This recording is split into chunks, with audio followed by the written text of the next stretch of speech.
Lakas mo? May ilalakas pa. Sa Revicon Forte, may muscle-building amino acids tulong para mas lumakas ang katawan with proper diet and exercise. Pag malakas ang katawan, lumalakas din ang loob.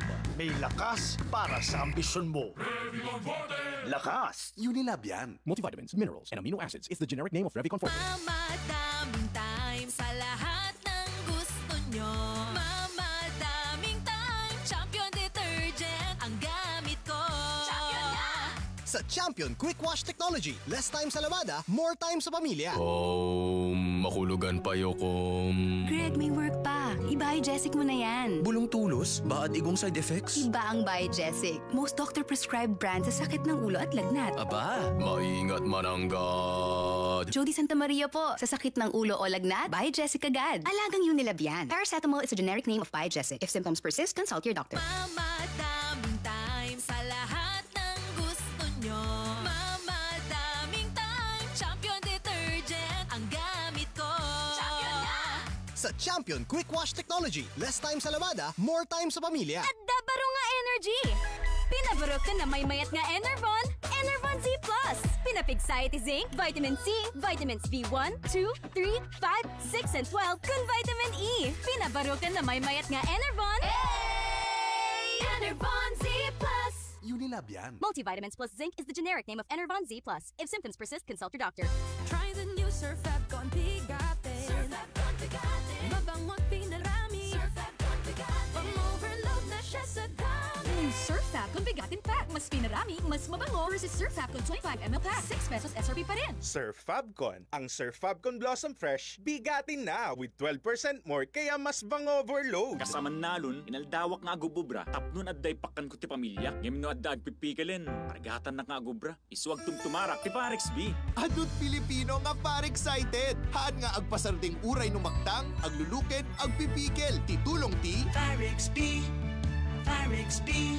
Far excited with Parex B. Nayon ti gusto nga panangan ken nasalunad nga panagbiyak. Parex Vitamin B1, B6, B12. 545 pesos lain kada may sanga tableta SRP. If symptoms persist, consult your doctor. Parex Vitamin B1, B6, B12. Far excited. Ito na muli ang iyong pagkakataong manalo ng 1 million pesos. Sa bagong taon, bagong milyon. Bagong taon, bagong milyon.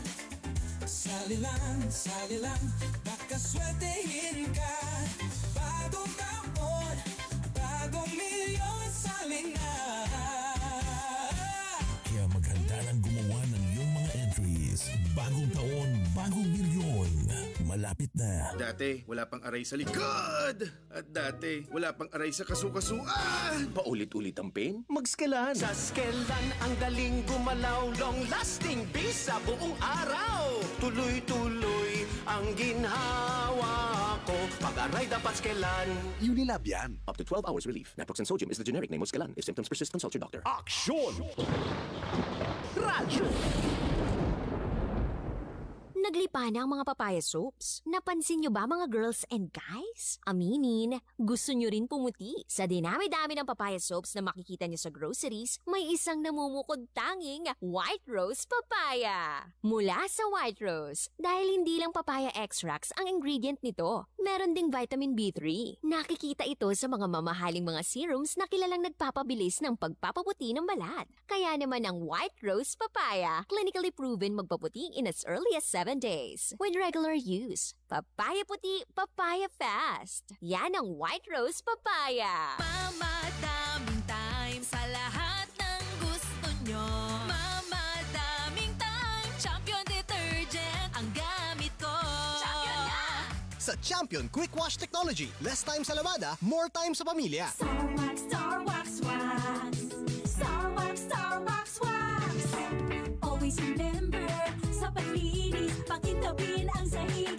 Mrs. Star Wax, Wax. Kitang na to the max. Star Wax, the #1 floor wax. Andaan waterproof formula. Sibukan man itinanom, nagsubliti sila pititatar. Star Wax, Wax. Kitang na to the max, max, max. Star Wax Floor Wax. Manufactured by ACS Manufacturing Corporation. ISO certified. World-class quality. ACS. Mamadaming time sa lahat ng gusto nyo. Mamadaming sa Champion Quick Wash Technology. Less time sa lavada, more time sa pamilya. Sa panahon ngayon, kau ba'y sigurado? Kau ba'y protektado? Ang pamilya ay i-shield mo. Laban sa bakterya, i-shield mo. Laban ng pati virus, i-shield mo. Shield Bat Soap. Matay di 99.9% of bacteria and virus tested. Believed that eksperto iti Philippine Nurses Association. Sa sakit protektado, i-shield mo. Pamilya protektado, i-shield mo. Shield Bat Soap. Manufactured by ACS Manufacturing Corporation. ISO certified. World-class quality. ACS. Si Mommy at si Washing Machine believe sa Pride Washing Machine Detergent. Hello, Washi! Hello, Mommy! Laundry day na naman! Ready ka na sa mancha, chocolate, putik, libag? Kaya yan ang Pride Washing Machine Detergent. May triple stain-away formula. Tanggal ang makapit, madikit, at malupit na dumit mancha. Easy ang labada. Mula noon hanggang ngayon. All you need is pride. All you need is pride. Pride Detergent, manufactured by ACS Manufacturing Corporation. ISO certified, world-class quality. ACS. Aksyon! Radyo! Kung nasaan ang aksyon, naroon ang balita. Ito ang aksyon. Aksyon. Radyo. Aksyon. Radyo.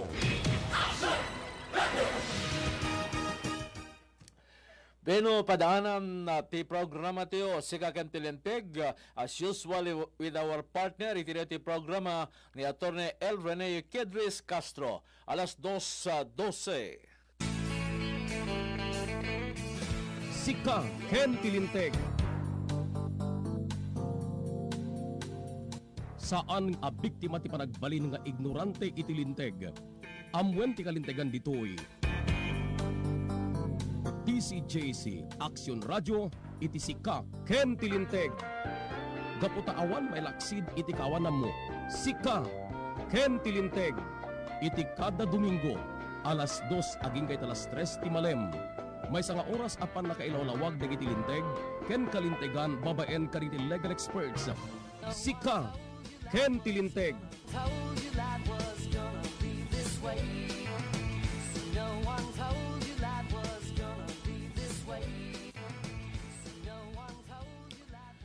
Menu kaganyan sumampay di programa tayo si Ken Tilinteg ita nga malem malema po iti Domingo Enero 26, 2025 ilang tumbling na lang ay buwan ng puso, pagmamahal at nagmamahalan at bulan ti Pebrero. As usual, makarakta ko na iti apo iti programa, ti partner ti apo iti si Ken Tilinteg, once bali, no saan nga ni Atty. L. Reneo Kedris Castro. Mapagsusalitam ti apo pagkasektan iti budget anya kadi apo ti proseso ti panaka tratar iti budget apaman niya may submitir sa Kongreso anya damit na iti sistema iti Kongreso iti panangtamingda kaditi nga budget niya ipaima kadakwada ken ti kadi General Appropriations Act when ti National Expenditure Program ket dito kada po ti final version nga pirmaan ti presidente nga mapagbalinakas budget ti pagilyam ti gobyerno ti iti kada tawen. Dito'y songbat dito nga salsaludsod padaanan manipul iti may sa bugado partner ti apo ti pagprograma ni Atty. L. Rene Kedris Castro may sesuna po nga account executive ti Land Bank of the Philippines. Alas 2:15 aday sunam. Adam? Okay. Intayon, pangablawin na po iti dito malem for so long nga saan tiya po nga nakatakta ko na iti dito nga programa nga po ka iti siyempre ado nga kumikom na ken ti parakidanumet na iti nagdumapay nga gagayam ti apo iti dito programa. Apo Bagado, good afternoon. Yes sir, good afternoon Mater. Kastamit ten dagiti naayat nga agdingdingig kadeti nga programa yo. So it's been a while we've been in your program and hopefully today we will be able to give clarifications pertaining to the yung pinakamainit na issue natin ngayon, which is yung tungkol sa pagpasa ng General Appropriations Act. So sa kaalaman ng lahat, bakit ito naging issue, di ba? Yung unang-una dyan na katanungan is bakit meron kasing blanco? Yun ang pinakamainit doon na pinag-uusapan, yung pagkakaroon ng blank items in the General Appropriations Act. So bakit kasi pwede namang i-fill up yun, di ba, sir? Parang fill in the blanks. Yung siguro yung yun ang pinaka-highlight talaga kasi that is being questioned by the former president, di ba? Alam natin, it's not me who is telling that, di ba? Napanood naman na siguro ninyo or narinig sa radyo na yung mismo na president natin, former president Rodrigo Duterte ang nagtatanong bakit merong mga blank items in the bicameral report ng ating Congress pertaining to the passing of the General Appropriations Act. So, yung tanong ng karamihan, sabi niya, that is not legal. Okay, so yun ang question niya. We will prepare a complaint to question, okay, the validity of the General Appropriations Act for 2025. Okay, so yun ang malaking katanungan. So syempre meron ng mga samot-saring ideas pertaining to that. Ngayon, tinatanong na kung sino ba yung nag-fill in doon sa content ng blank items doon sa bicameral report. So today, tamang-tama na yung ating pag-uusapan is paano ba kasi ginagawa yung General Appropriations Act, or commonly that's what we know about the country's budget for a specific fiscal year. So ito, we are talking about the budget for 2025. So actually, matatapos na ng isang buwan, pero pinag-uusapan pa rin ang tungkol sa budget. So, kung wala kasi, yung budget naman, kung halimbawa hindi mo na-apply, ay hindi pa-approve yung present budget, okay, you use the previous budget. So, yun ang gagawin. So, syempre naman, that will as well affect, okay, the projects to be implemented within the year. Yun naman ang effect. So, syempre may mga delay na dahil hindi pa naipapasa yung budget for 2025.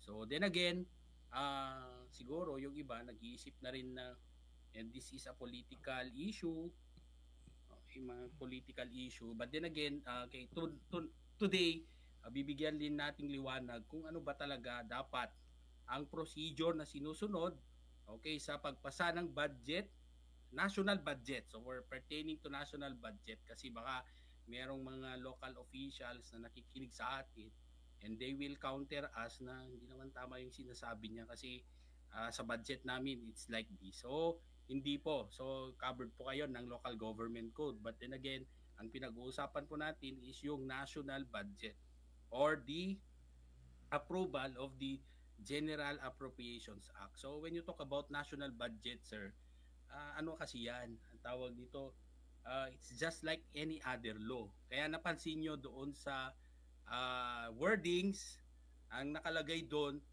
General Appropriations Act. So act, it's a law. Tadaan yan sa Congress for them to approve and later on for them to craft, so endorse nila sa president for approval. So yun lang yung pinaka-simplified na banggitin natin kasi we just want to make it clear na when you talk about the General Appropriations Act, just like yung ating local sa legislative body rin sa mga local government units, ano yan talaga ordinance din. So dito naman sa ating national budget, it is through the General Appropriations Act. But then again, we will explain it one by one. So ano ba yung procedure? So baka masyado kayong excited doon sa step-by-step procedure. So, we also encourage those yung mga ating mga netizens diyan na if you want to share something, okay, in our discussion, you are free to share. Okay, so hindi naman it's Actually, not Abogado Get, I'm planning to call also a prominent businessman in Lawag City to give his insight about the budget so that there will be a more comprehensive discussion on the matter. Most especially, kanyayo as a corporate lawyer in the sense as being an account executive at the Land Bank of the Philippines, tap na nigas tayo makapag-share tayo iti observation may panggap correcting ang budget. Actually, sir, tawag no, when you talk about budget as well, sa amin kasi, we are under the executive department kasi we are one of the departments of the government. So tayo, part tayo ng executive department. So different kasi, we are more on the implementation of the budget. Pero generally speaking, di ba may budget po yan per department, DFA yan. So yung Department of Finance, DOF yan. Yung DOF may mga umbrella organizations under DOF which include Land Bank of the Philippines. Yung Land Bank merong budget approved by DOF. Pero si DOF kasi siya na yung nagpe-present ng kanyang budget through Congress. So sila yung nagpe-present na through DBM. I mean, sa DBM, bibigay nilang budget. Si DBM naman, gagawa siya ng national budget. Yung national budget po na yan would be subject to endorsement of the General Appropriation through General Appropriations Bill. Bibigay ni President yan, bibigay niya sa Congress for their approval. Ngayon, di-deliberate yan.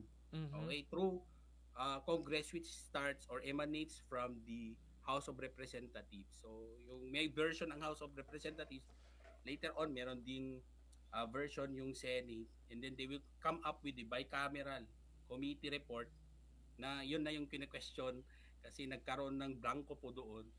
And then eventually that will be endorsed to the President for their approval, and it will finally become a law na tinatawag na General Appropriations Act. So just that is just the overview. So ngayon, iba kasi yung per department na or per organization, like Land Bank, sari-sarili ng yan, budget din, i-cascade niya with the different departments within that organization. So tayo, yung pinapaliwanag po natin ay yung budget po na through legislation, through piece of legislation, kasi ito it involves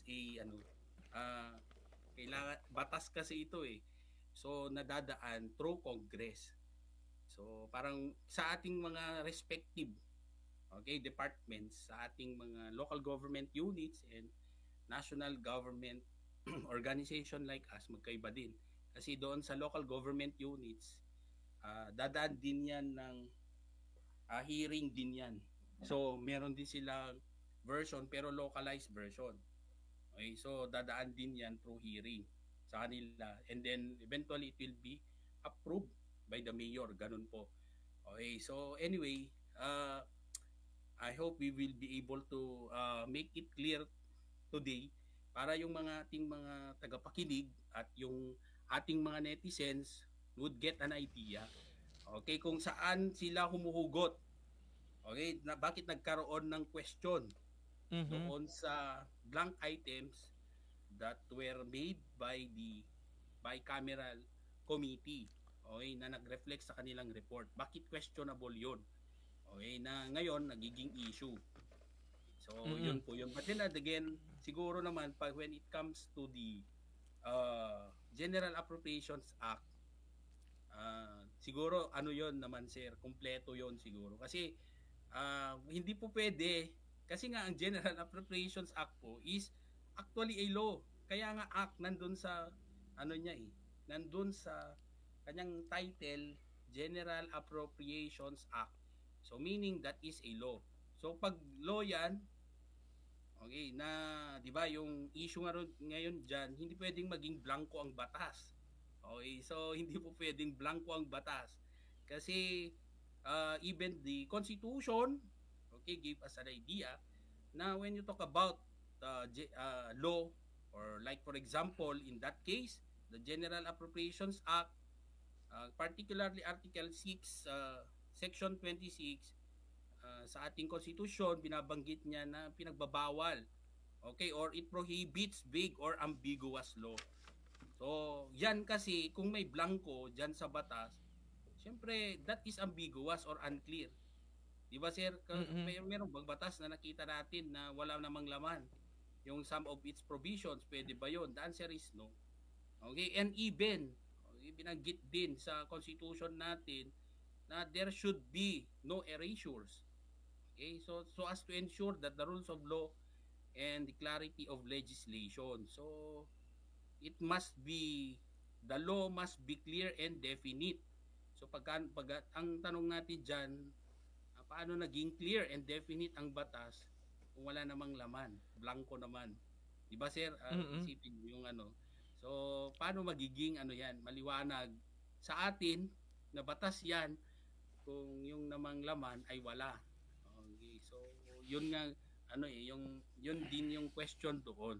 So eventually, pero sa tingin ko naman, when it comes to the General Appropriations Act, doon yung sa pinirmahan ng ating mahal na presidente, hindi naman siguro blanco doon na nasubmit.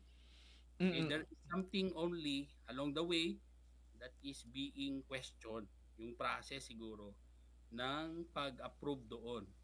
But definitely, when you talk about the law, ano ang basehan kung bakit kinu-question yung pagkakaroon ng blanco doon would be, yun nga yung binanggit ko kanina na the law should not be, it should be clear and unambiguous. So dapat maliwanag po yan. Kasi unambiguous dyan. So it should not be vague. Hindi siya malabo.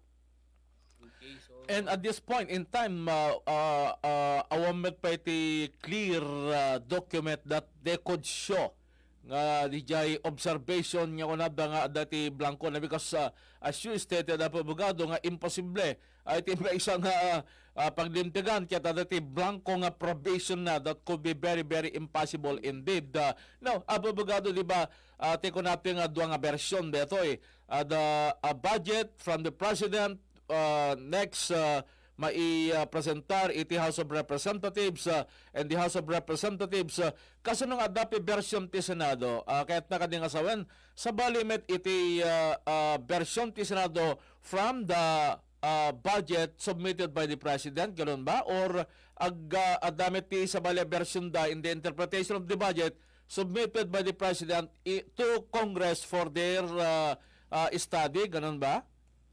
Okay, sir. So, umuna we have to iano natin para ma-visualize natin, sir. Start it from the kung ano ba yung talagang general process. So, unang-una dyan is it would starts with the preparation of the national budget. So, following the preparation would be this congressional review and approval. So, when you talk about Congress, we have the House of Representatives and the Senate. Okay, so after which would be the enactment and signing, and then lastly would be the implementation. So ito yung procedure, general procedures. Okay, para doon sa paggawa ng General Appropriations Act. So ito lang, preparation of the national budget, meron siyang congressional review and approval, and then enactment and signing, okay, ng presidente na yan.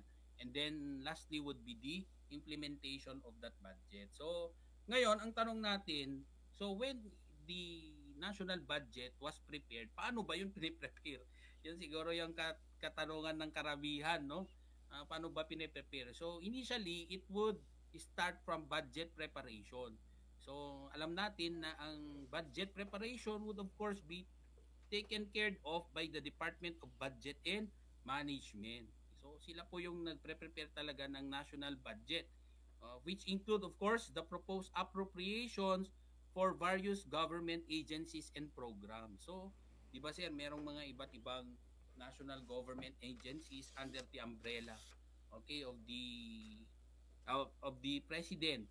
So may mga different aside from the DBM, may mga other departments, like PNP, yung DILG I mean, which is hawak ng DILG ang PNP, BJMP and the like, di ba ganon? So itong mga agencies nito would of course come up also with their respective budgets.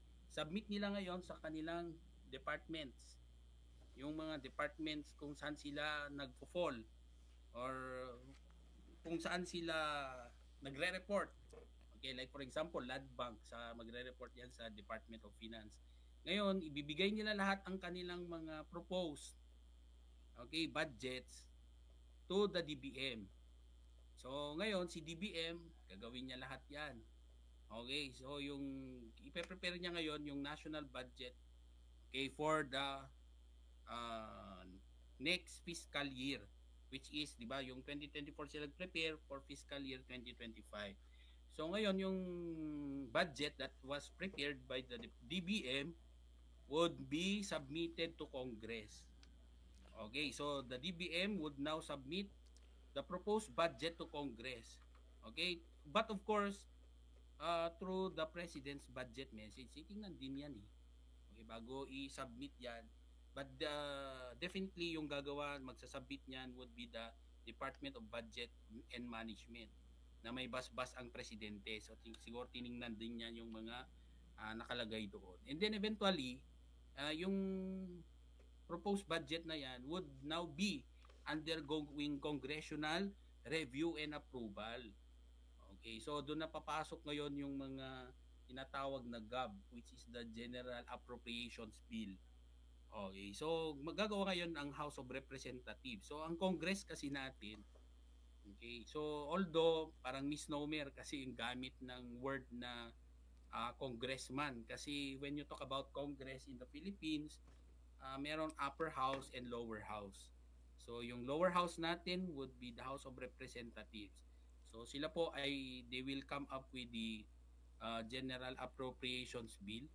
So the proposed budget is now being reviewed by the House of Representatives, which may introduce amendments or changes, okay, to the proposed budget prepared by the DBM.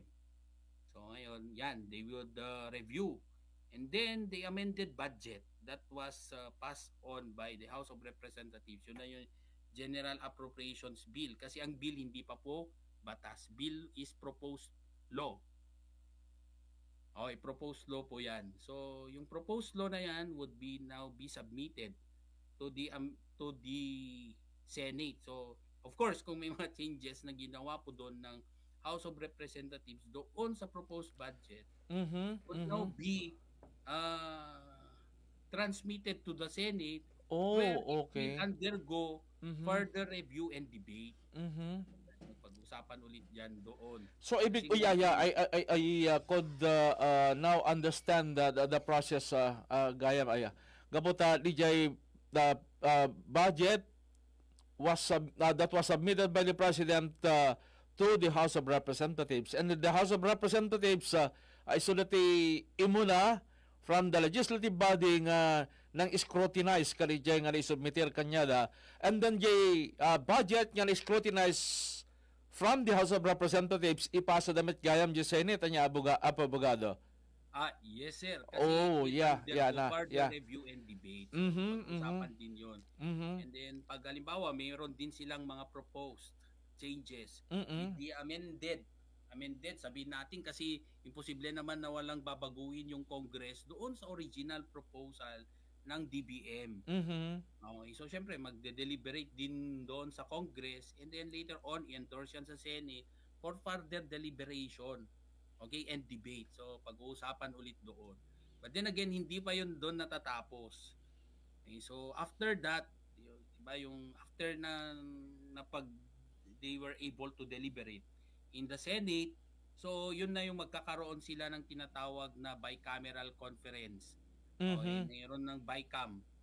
Yun na and the BICAM composed of the congressman and senator synchronizing all the items in the budget na inadal the House and then the Senate.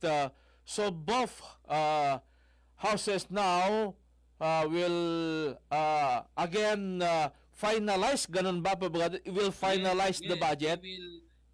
They will iron out the differences between the proposed appropriations bill by the House of Representatives, and di ba merong House version, merong Senate version, and then they will later on come up with magkakaroon sila ng bicameral conference through the bicameral conference committee, and of course that is composed of the House and the Senate, so well represented din sila to iron out the differences of their proposed budget and then finalize it. Okay, so titingnan lang naman yung mga magkarinigan na sila ng kanilang komento tungkol sa budget, and eventually they will finalize it. So pag finalize na yung budget, that is now the third step, which is the enactment and signing. So the bicameral conference committee will now submit the finalized budget to both chambers for their approval. So okay. So haan pa lang agtapos ije Bicam, may subliman ng House, and then next is to the Senate for its ratification before the submission of to the office of the President. Ganun na pa ba? Siyempre pag na-finalize na yan ng bicameral committee, dapat final na po yun for their approval na lang po doon. Kasi okay. Natapos na po yung kanilang deliberation, kasi duman na nga sa House of Representatives, they were able to deliberate.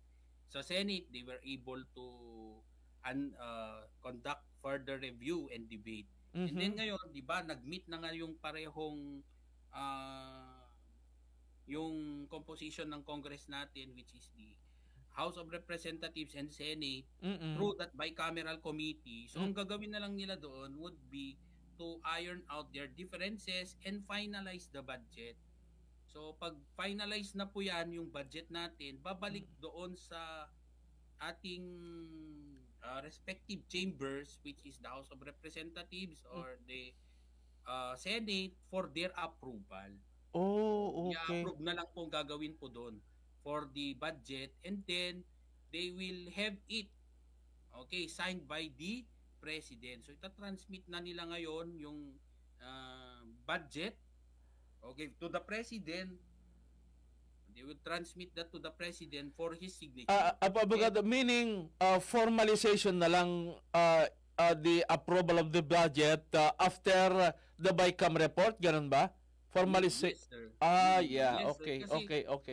Siyempre, na na rin yun, sir, dumaan na sa several deliberations, kaya matagal din sila.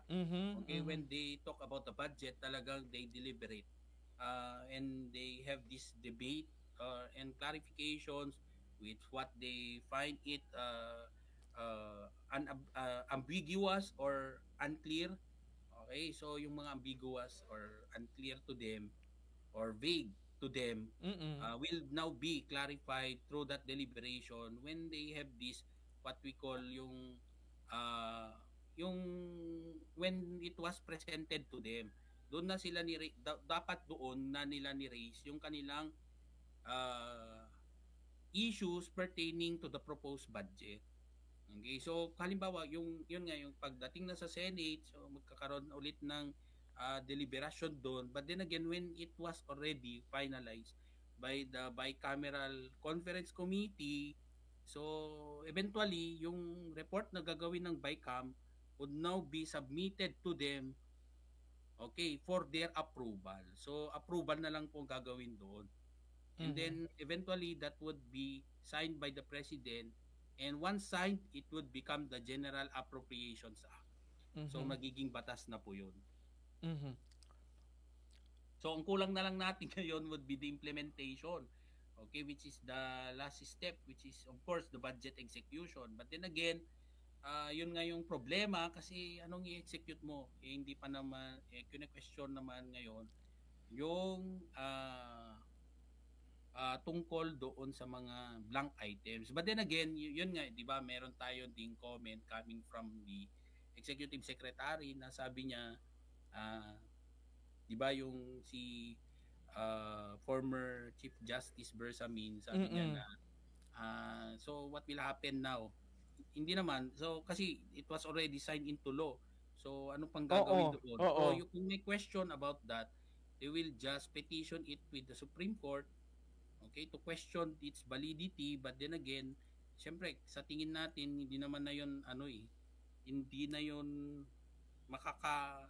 unless, di ba, nag-request sila ng TRO para sa implementation. But the way we look at it, di ba, yung naman natin, so kung that was already become a law, it would now, of course, yung execution niya will continue. So wala pa namang petition doon or wala pa namang verdict ng Supreme Court pertaining to those petition, kung meron man. Kasi di naman natin pwedeng sabihin na meron na, kasi as of today wala naman pang petition to the Supreme Court. Even there would be a petition to the Supreme Court, but it would take some time for the Supreme Court to arrive with its decision. So ngayon, as of now, pwedeng implement pa rin ang gagawin doon. So they will still execute the this approved law, which is the General Appropriations Act, or popularly known as our budget. Okay. Abogado, granting the budget that was approved by the President, we take it at face value nga kunada. And the question now initially is not only about the blank items provided therein, but also some provisions of it is questionable. First, about the budget in the Department of Education nga dakdakel tinailatang iti DPWH Student of the Department of Education, which is accordingly in violation to the provisions of the Constitution, nga may kankumati dakdakel budget na iti Department of Education. But the President, so as to fine-tune kung natin malaingin, kaya't inikat na ti sumagmamanong na i-appropriate in the DPWH so that it will appear na dakdakkelmet lang di jay na ilatag iti Department of Education. Kasla di ko na di jacket, kaslang there are portions that was vetoed by the President. So anya di jay veto power of the President in the concerning the budget tayo abogado. Kahit nakadingasawan nyo na binito na is not included anymore in the budget, di jay nga item? Okay, so when you talk about the veto power, okay, of the veto power of the President. So ito na exercise lang niya actually, as far as I can remember. This can only be exercised in the budget. So hindi po lahat ng batas ay pwede niyang i-veto on particular item. Okay, so ang Constitution, ang ating Supreme Court lang ang pwedeng nullify doon sa particular provision of the law. Ito yung isa sa mga exception. Kasi this when you talk about the budget, ito lang yung law na pwedeng mag-line veto ang president. Okay, so he can, when you talk about line veto, that is actually yung deleting, okay, particular, okay, or deleting some of the provisions, or like in this case budget yan, so pwede siyang magtanggal, but he cannot introduce new items or bring back items that has already been deleted by Congress. So yun po, pwede siyang mag-veto, line veto po ang tawag doon, on a particular item.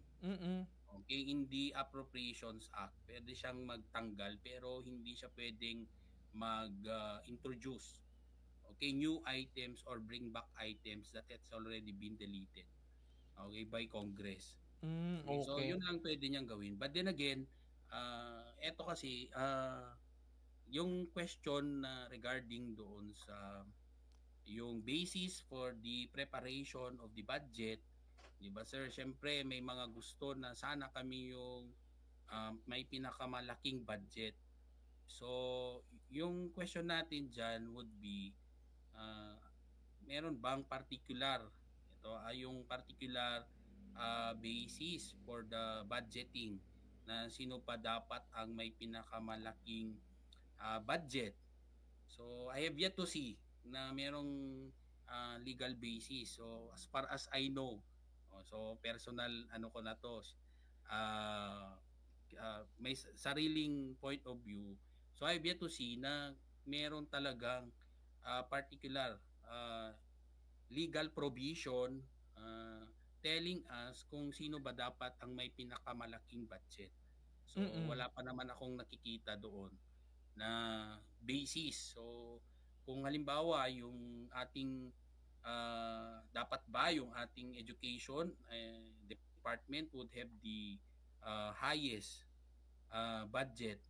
So I have yet to see, sir, yung ating legal basis. So as far as we know, wala pong ganun na basehan. Okay, so siguro yung sinasabi na yung basehan ay nasa konstitusyon, binabanggit lang yung konstitusyon na the government should give emphasis to education. Baka yun yung sinasabi nilang basehan. But then again, that is a ano tawag nito, constitutional provision that requires enabling law. Wala naman.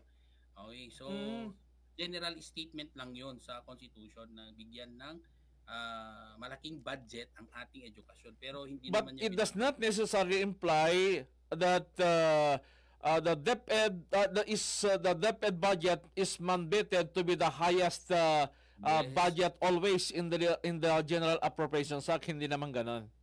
Okay, yes sir. Hindi naman kasi binanggit sa ating konstitusyon na ang binabanggit lang ng konstitusyon as far as I can remember is for the state to recognize the importance of education.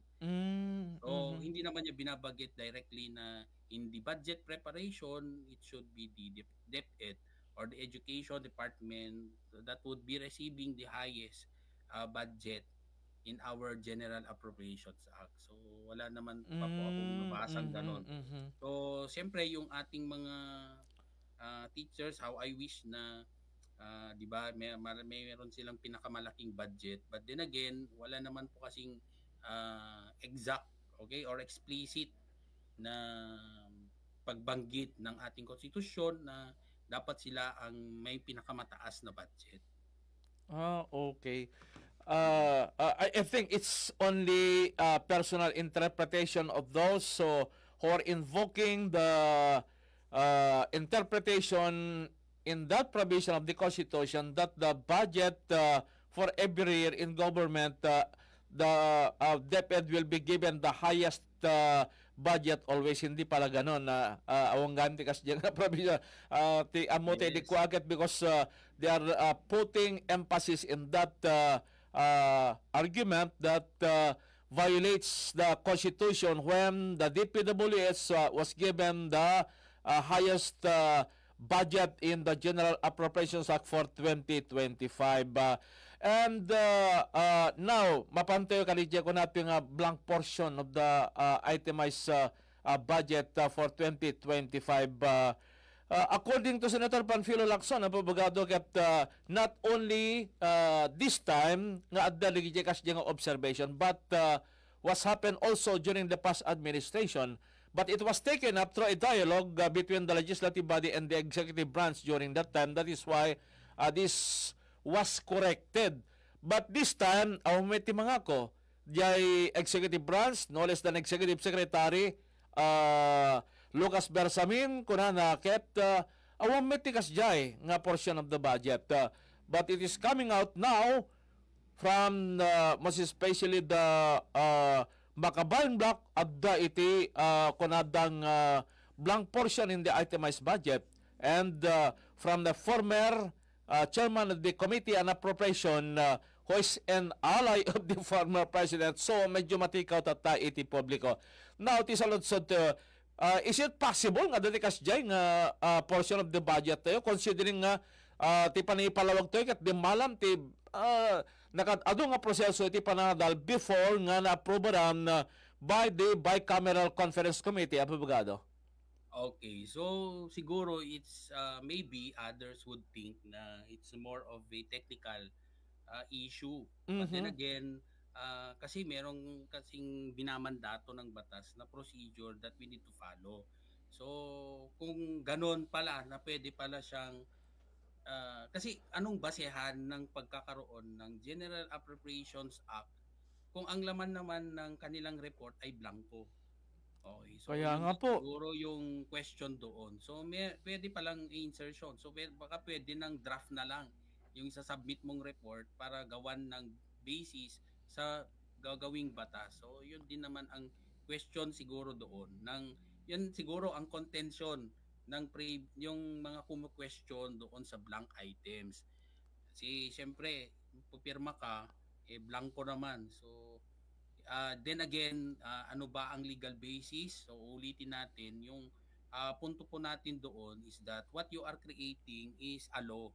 So when you talk about the law, dapat that it's your obligation na when you prepare the law, 'di ba yung binanggit ko nga kanina, sir, na pag pinag-uusapan natin ang batas, dapat ang batas should not be sa constitution natin, it's particularly Article 6, Section 26, it prohibits the vagueness or the ambiguity of laws. So dapat hindi siya unclear, dapat clear siya. So kung baka blank yan na basis doon sa batas, di ba, yung may report, may blanco, so that would create confusion. So yun naman. And another thing also is that there is the what we call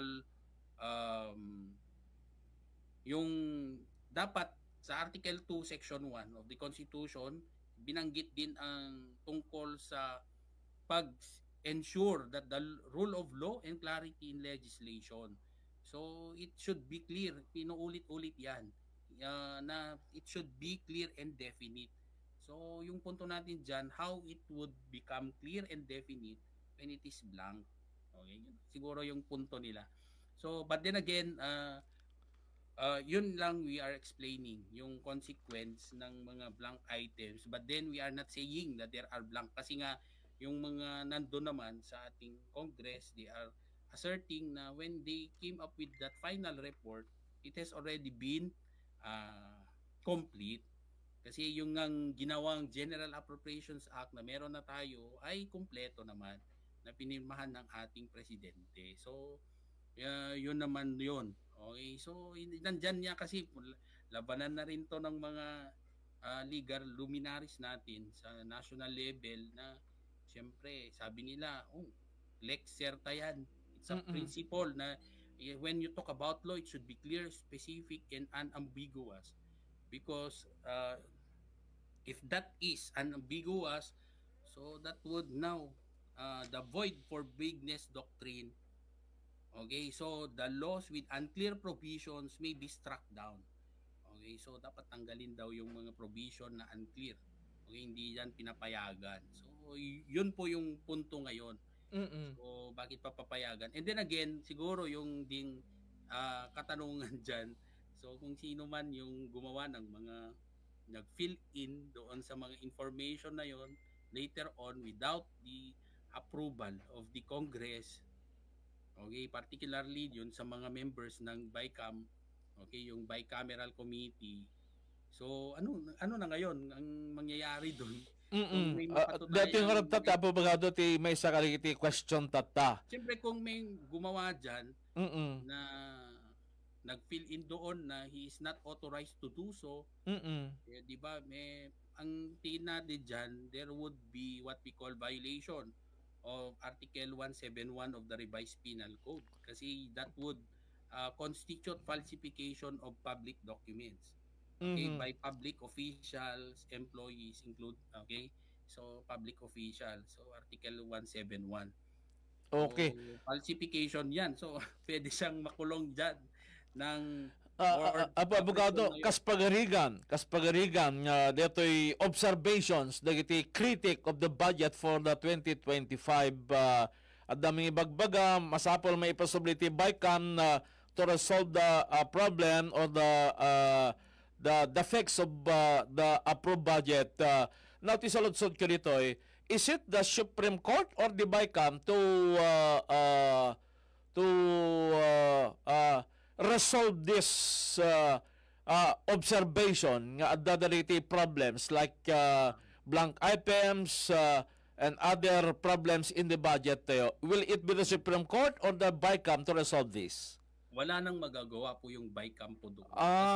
Okay. That is already been approved. It's already a law. So, ang gagawin na lang dyan would be, syempre, it's up for the Supreme Court whether nullify that law or not. Okay. So, kung ano na mangyayari kung walang budget for 2025, so ano kasi to, masalimuot sa totoo lang kasi kaya nga po constitutional law. Then again, pag hindi approve yung 2025 budget, ang gagamitin is yung 2024 budget. So, ang problema dyan, yung mga appropriated na budget for 2025, syempre hindi mo na marirealize kasi ang gagamitin is yung 2024 budget. So, ang tanong ng karamihan, hindi na tayo sa sahod ng mga nagtatrabaho sa gobyerno. Hindi naman. Gagamitin lang yung luma. Okay, so na budget, yun muna. So will it be the whole year for in the use of our budget for 2024 just in case? Bali na pornada namin pinsanin MDJ. Yung mga project. Okay. So yun nga yung implication niya. So then again, it is not also a ground as well na hindi naman po pwedeng ganun lang din na na hindi bigyang halaga na dapat kasi doon sa gawa ng batas, siyempre merong there is a procedure that is provided by law. Siyempre yung mga mga legal personalities na siyempre may alam sila sa batas, siyempre they would assert na dapat masunod. What for na meron tayong batas na hindi naman nasusunod. Yun naman ang kanilang contention. So we are not saying na we are doubting na merong there is something that happened along the way. We are not saying, but then again, yun nga yung contention nila, which is tama naman. Kasi halimbawa na lang sa local level na meron kayong ipapasang batas na merong blanco na doon sa inyong deliberasyon. So, and then later on, that would serve as your basis for finalizing the law. Di ba, sabi nga natin sa ating constitutional provision na pinagbabawal niya yung vague or ambiguous law. So, siyempre, anong maliwanag doon sa blanco, di ba, sir? Wala anong maiintindihan mo sa isang batas na blanco na mayroong mga blank provisions. So, pwede ba yun? Constitution nga natin ang nagsasabi na hindi po pwede. Okay. So, kung may blanco man doon, so that would be an issue and of course, it should be cleared. Okay, yun dapat ang maliwanagan tayo. Kasi otherwise, siyempre, hindi magandang president yan. So if there are, just in case, in the long run, will be find out nga abda iti talagang digitay blankong portion of the budget. Is this a serious offense? And if it is a serious offense, who will be at fault? Is it the legislative body or the executive branch? Hindi, yung dyan, sir, would be the person. Sa aking palagay, dapat yung taong sinong nag-insert na yon sa information. Kasi nga hindi naman pala dineliberate yan ng bicameral committee. So wala naman silang binanggit tungkol dyan kasi blank na yung nagawa nila dyan. Sino yung nag-insert ng information?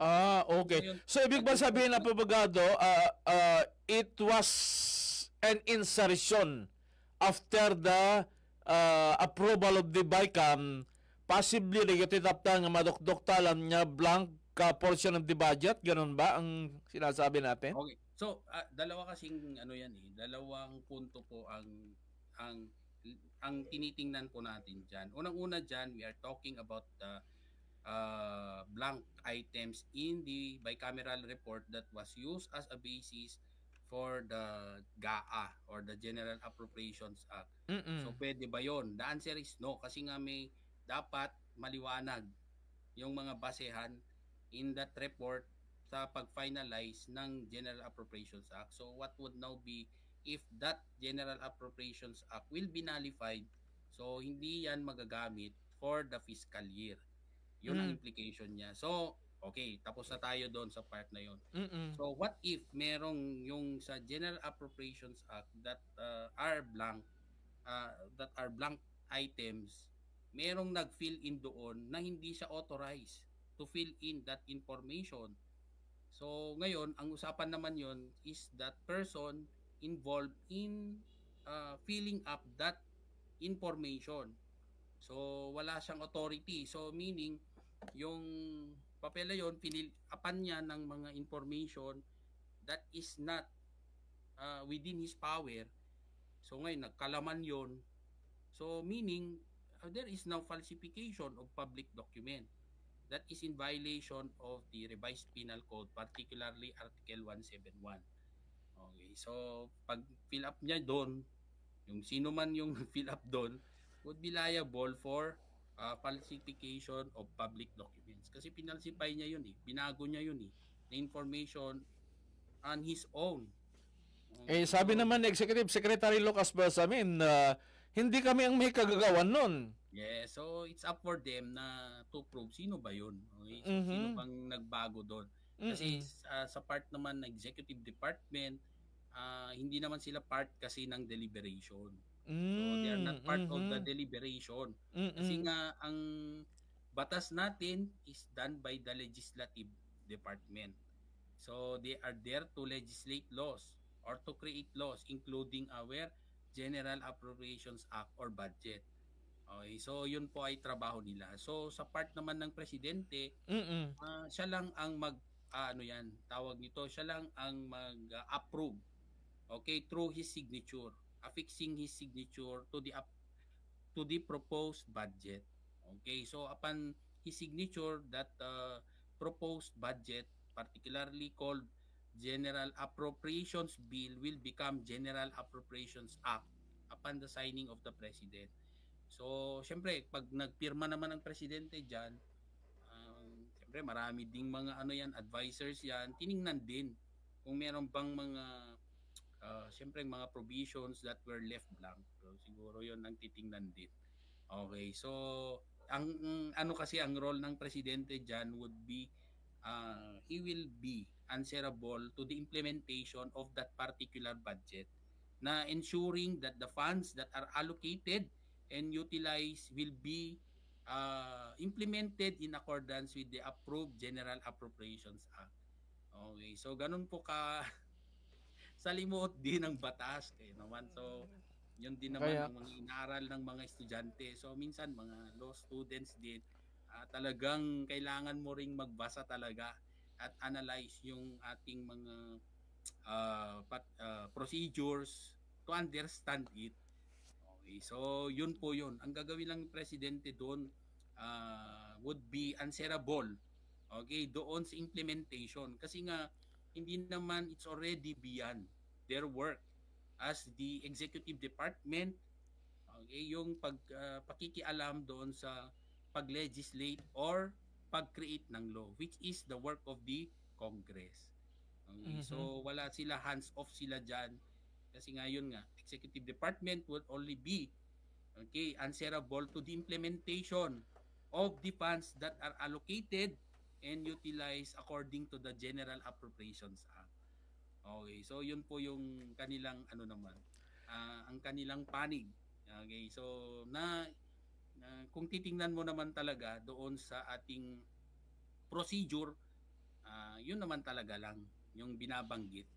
So tama naman yung naman siya doon. Merong punto doon naman doon. May talagang pinupuntuhan niya is yun. Okay, so tama naman. Okay, and granting that the budget that was signed by the president is in legal existence is all in consonance with the provisions of General Appropriations Act nga ko natin. Tipe may sa kariti kaslang ay maku-questionaran tata ket di jay kunapyo nga parageted ti dakela bileg para kay iti congressman iti panaka usar de tinapta nga budget iti pangilyante. So kahit nakadigisawan after the approval of the president dagiti diputado masapol pa lang ilatang da digitoy nga budget nga na items in the budget. Okay. So, yun naman sir, doon na nagtatapos ang kanilang trabaho doon sa tinatawag na, di ba, they are there to create laws. So, when you talk about implementation, nakafocus na yan sa executive department or under the department na with the president, executive department na po yan. So, it is more on the implementation or ensuring that these funds that were allocated and that the funds that are being allocated are utilized according to that law. So ngayon ang gagawin din of course ng hindi naman di ba i-implement na yan ng executive department. So ang gagawin na lang ulit diyan would be for Congress to monitor the budget's implementation, whether there is what we call effectiveness of that budget, or di ba meron tayong naririnig din at times na tinatawag na realignment. Okay. So realignment of the budget, but then again it all still require a law for making such adjustments, okay, as needed. So yun po yun naman yung magkakaroon ulit ng tawag nito pag there is an realignment of the budget, so it requires again a piece of legislation. So hindi po siya yung agad-agad ng dahil sa kagustuhan nila na baguhin ulit, kasi there is what we call upon knowing the ineffectiveness of a particular provision, gusto nilang baguhin, so it requires again another piece of legislation. Kailangan ulit nilang magano diyan namang panibagong karagdagang batas, okay, para baguhin or mag-realign doon sa approved budget. Kasla impression da as nabilbilag ti House than that of the Senate in terms of the appropriations of funds in the General Appropriations Act. Iti bagbagad nga iti invoke nga the House has the power of the purse. Can you enlighten us about this interpretation so, ng pabagado? Hindi, kasi nga yung House is the power of the purse, di ba? Yung kasi sila sir yung where the law would originate, kasi doon kasi nag-originate yung budget. Yun yung ano natin Yun ang sigurong bakit nila nabanggit yun na has the power of the purse, kasi nga doon nag-originate yung ating General Appropriations Bill. So sa kanila muna ipapakita yung budget. So syempre it would depends on them kung ano yung mga particular programs that would have to be budgeted. So syempre yun, kaya yun siguro ang sinasabi nila. But then again, hindi naman actually yung ano lang sir, yung House of Representatives who is considered to have the power of the purse. It is actually the legislature, kasi yung ating budget ay pinag-uusapan sa House of Representatives and the Senate as well. Okay, so hindi po siya limited doon sa House of Representatives, but rather it also includes the Senate. Kaya yung yung ating power of the purse is actually with the Congress.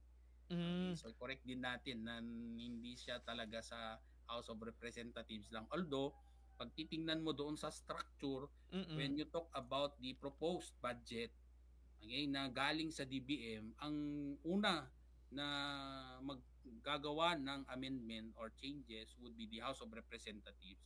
But then again, that would still be subject to the further deliberation of the members of the Senate. So, yun po yun. So, the power So, House of Representatives could not act alone in the appropriation of funds without the concurrence of the Senate. Yes. Kailangan pa rin po nila ng Senado. Kaya yung power of the purse is in the legislative. Kasi sila ganun pa lang interpretation. Congress ko na namin kat Congress kas lang automatically knows the House of Representatives. Minsan. So siguro wala ring minsan hindi na rin kino-correct yan, pero we have to make it clear na when you talk about the Congress, dalawang bodies po yan. So or the two houses yan. So we have the House of Representatives and the Senate. Kaya lang kasi dito sa Pilipinas, pag tinanong mo kung mas appropriate to use the term House of Representatives or member of the House of the Representatives, diba? Mas magandang, mas appropriate na term yon kaysa congressman. Kasi pag congressman kasi, when you talk about Congress in the Philippines, we have the upper house, Senate, and the lower house, which is the House of Representatives. Okay. And gabuta masalimuot ko na ni Apo Abogado Kid dato'y panang adult tayo iti budget and then na-complicate dato'y gapo kariti series of observations may pangyap kariti saan niya may parbeng nga portions of the budget kas kumakariti blanco after the observation niya apeng saan niya likan pinakal importansya iti Department of Education kaya dumapay danon te tupay iti dumapay pong aspeto na diti nga discussion in the budget kalpasan man pa diti palagipyo mani po diti technical studio please. Sika Ken Tilinteg. Aksyon! Radyo!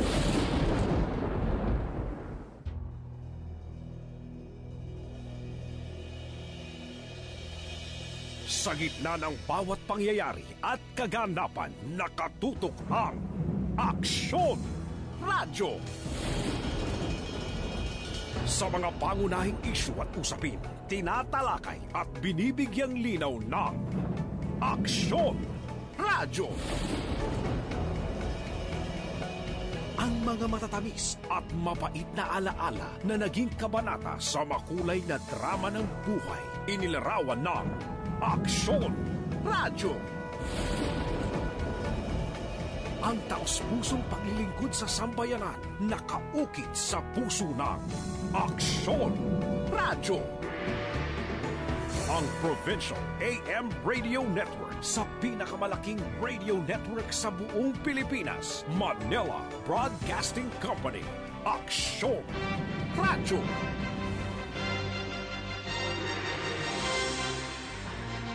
Sa Lawag City, ang Aksyon! Radyo! DZJC 747 kHz sa AM band ng inyong mga pihitan. Member KBP, kapisanan ng mga broadcaster ng Pilipinas.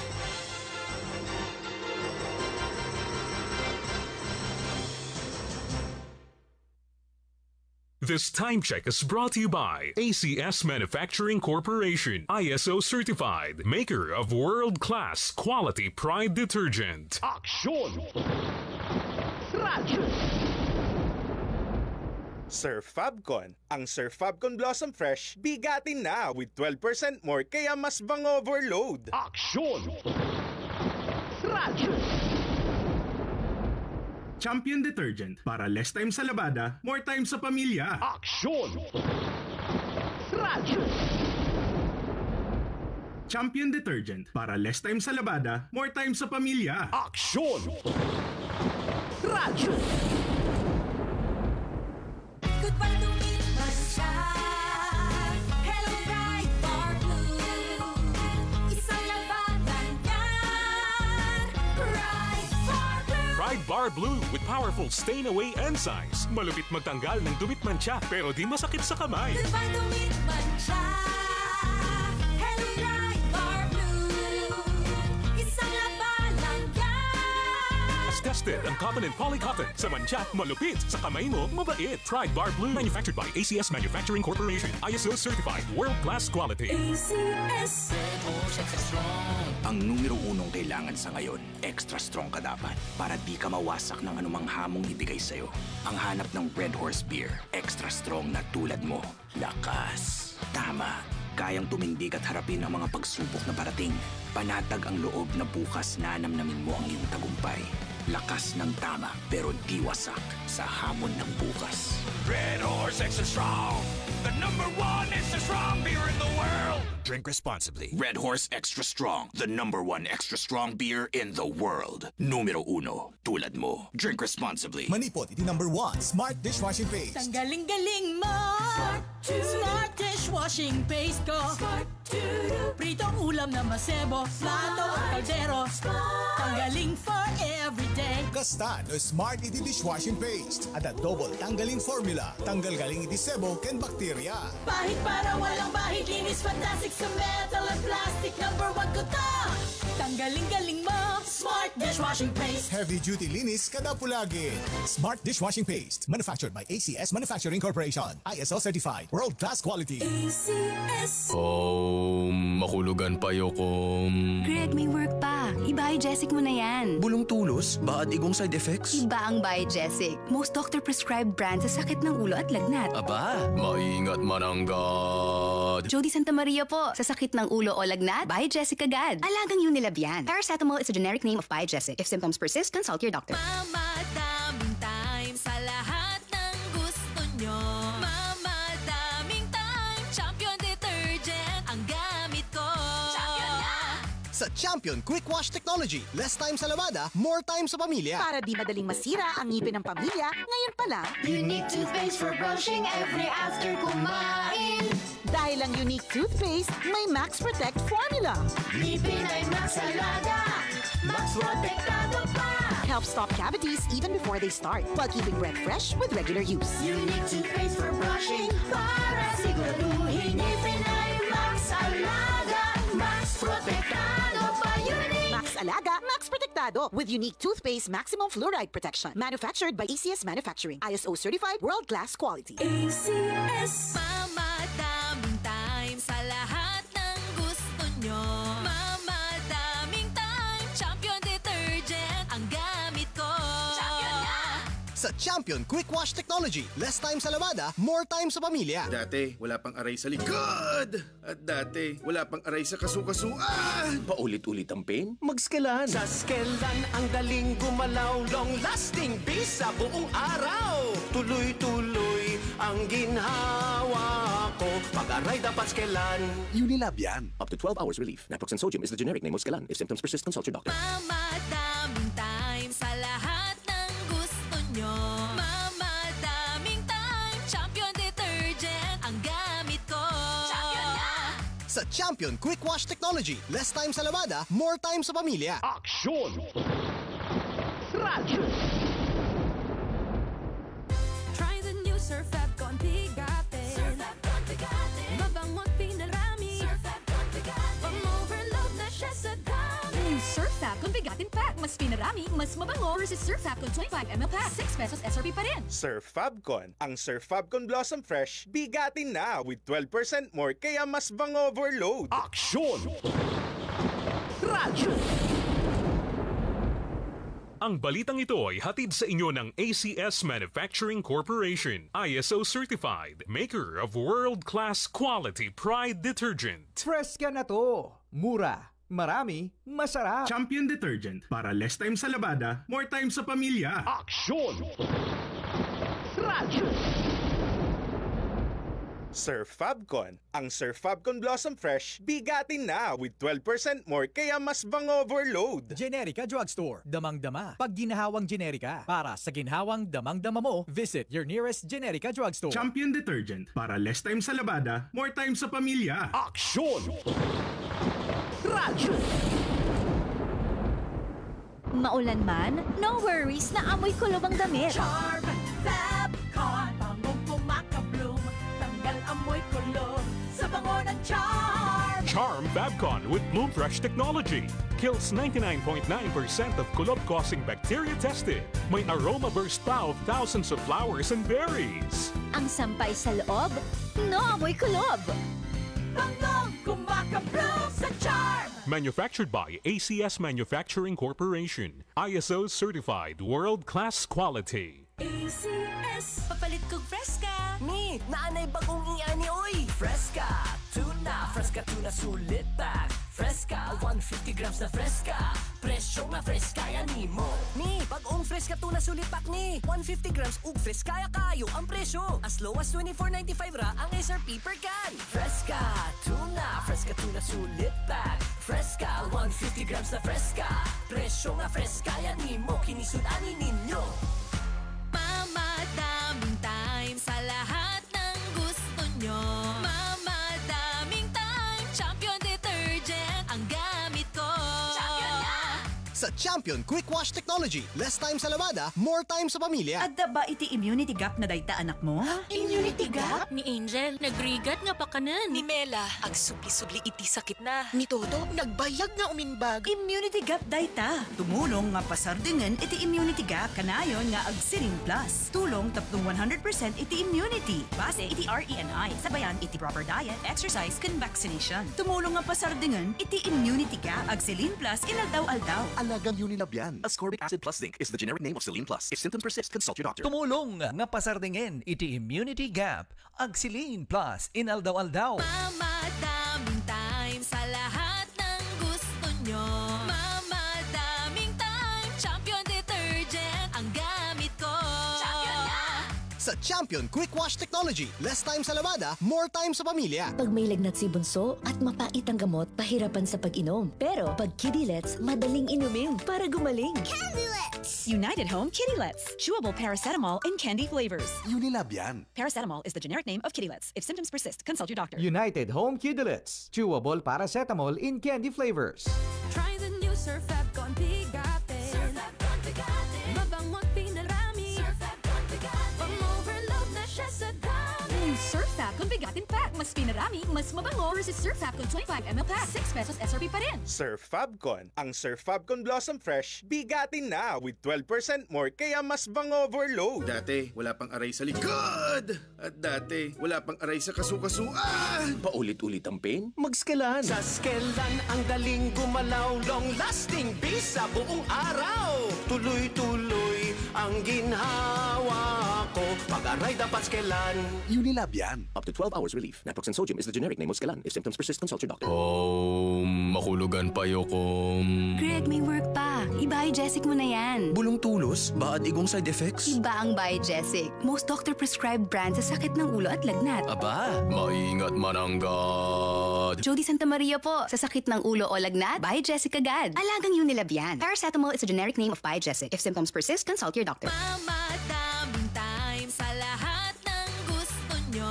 Mama, daming time. Champion detergent ang gamit ko. Champion na! Sa Champion Quick Wash Technology, less time sa lavada, more time sa pamilya. At dabaro nga energy! Pinabarok ka na may mayat nga Enervon, Enervon Z+. Pinapig-sa iti zinc, vitamin C, vitamins B1, 2, 3, 5, 6, and 12, kun vitamin E. Pinabarok ka na may mayat nga Enervon. Hey! Enervon Z+. Unilab yan. Multivitamins plus zinc is the generic name of Enervon Z+. If symptoms persist, consult your doctor. Kasaman nalon, inaldawak nga agububra, tapnon adday pakkan ko ti pamilya, ngayon no adda agpipikalin, paragatan na nga agubra, iswag tumtumarak ti Parex B. Adut Pilipino nga excited. Haan nga agpasarding uray no maktang, agluluken, agpipikil, titulong ti Parex B. Parex B.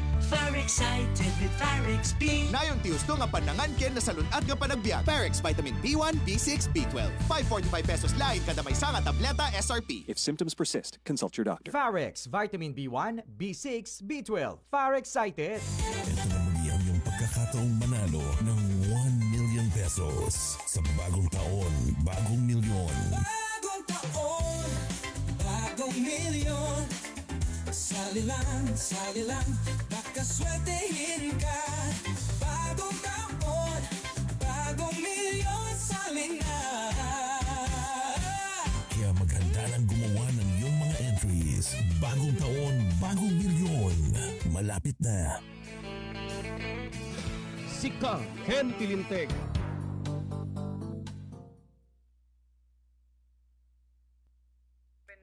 Okay, 25 minutos na palabasan ti alas 3 itang malim. So, pabagado, we have only 5 minutes left in our program. Ti mauding masalutsod ko may panggap iti dito with the various types of observation kanito'y budget for 2025. Adda ka di posibilidad na nga dito ket just in case mo questionary in the Supreme Court nga mabalin nga may declare nga unconstitutional dito yung budget tayo, may basar ka dito observation dito na dumaduma grupo and personalities. Oh yes sir. So we have yet to see yung yung kanilang contention or the facts. Kasi definitely kung mga ganun po, yun nga yung sinabi natin sir na dapat kasi yung we should be properly be informed. Okay, we have the properly be informed yung sa content ng isang batas. So ngayon kung imagine mo kasi sir na yung isang yung basehan doon sa batas ay galing sa information na walang laman. Okay, so syempre kung titingnan mo sir, hindi naman that would now be yung it's not fair for us also to be, hindi rin fair sa mga tao na yung isang batas ay hindi dumaan sa tamang proseso. Okay. So, and one thing more, di ba? Yun nga, itong paano nagkaroon ng batas ay walang basehan. So, definitely, hindi yan papaboran ng Supreme Court. But then again, we cannot presume, as of this time, we cannot presume kung meron ba talagang ganon na nangyari kasi we have yet to see kung yung syempre kung it will still be the Supreme Court that will look into it, but then again kung totoo nga ganon yung nangyari na yung ating General Appropriations Act came from a committee report that is blank, so questionable po talaga yun, questionable po yun sir.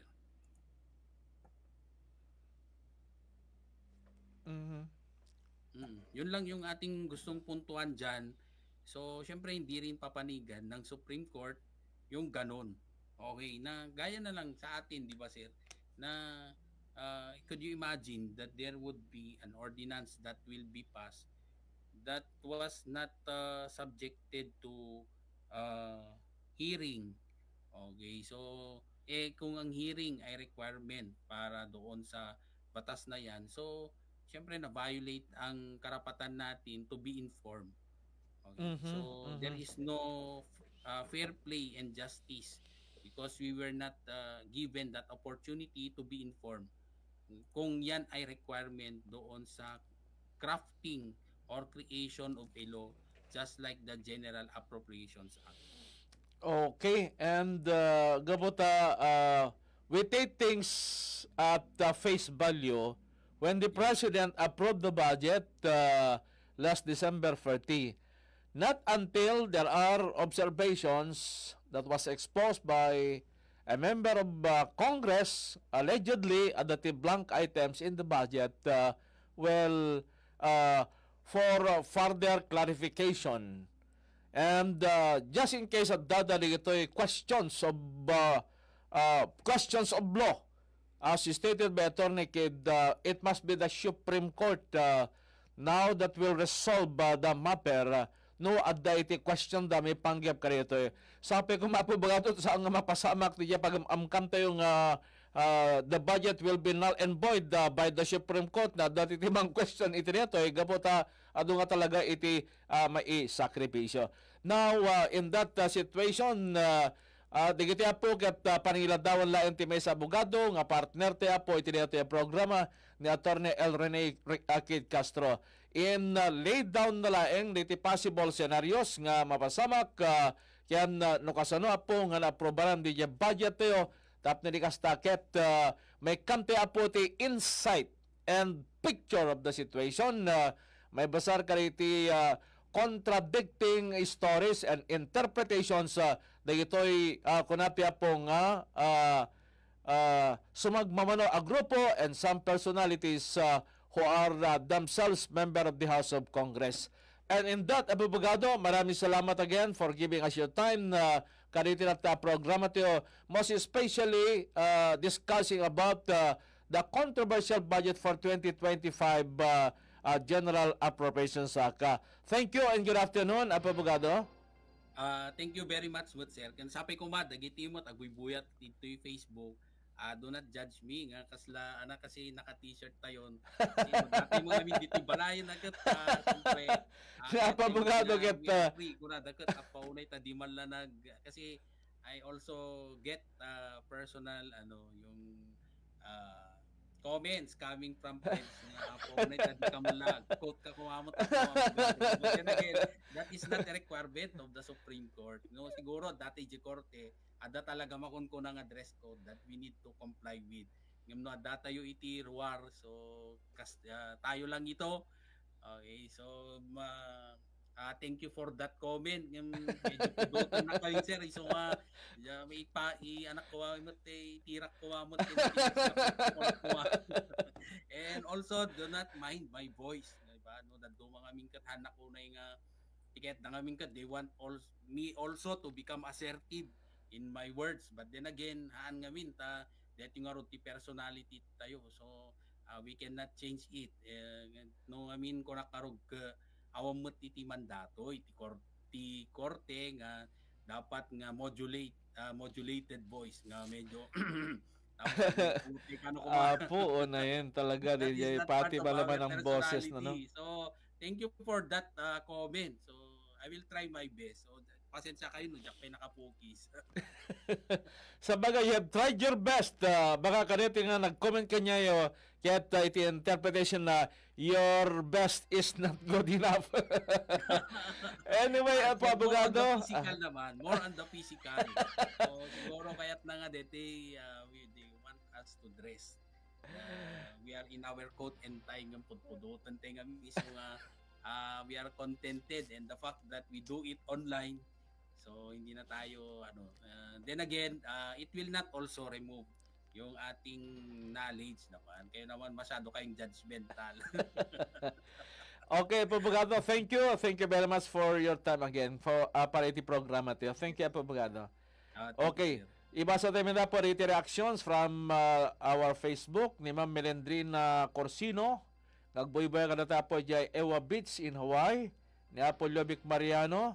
Ni Ma'am Carlina Malaki, ni Ma'am Bergio Jarvis from London with Love, and ni Ma'am Nora Afaga. Kaya iti matagdingdingig kada kami po via live streaming.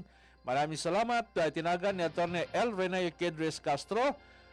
Iso na po ti partner iti ito yung programa. And masangsang ilit tayo po na naduma ni Atty. Dave Camarao, Manipur iti Solicitor General's Office from Bacara. Maraming salamat. God bless. Mabuhay.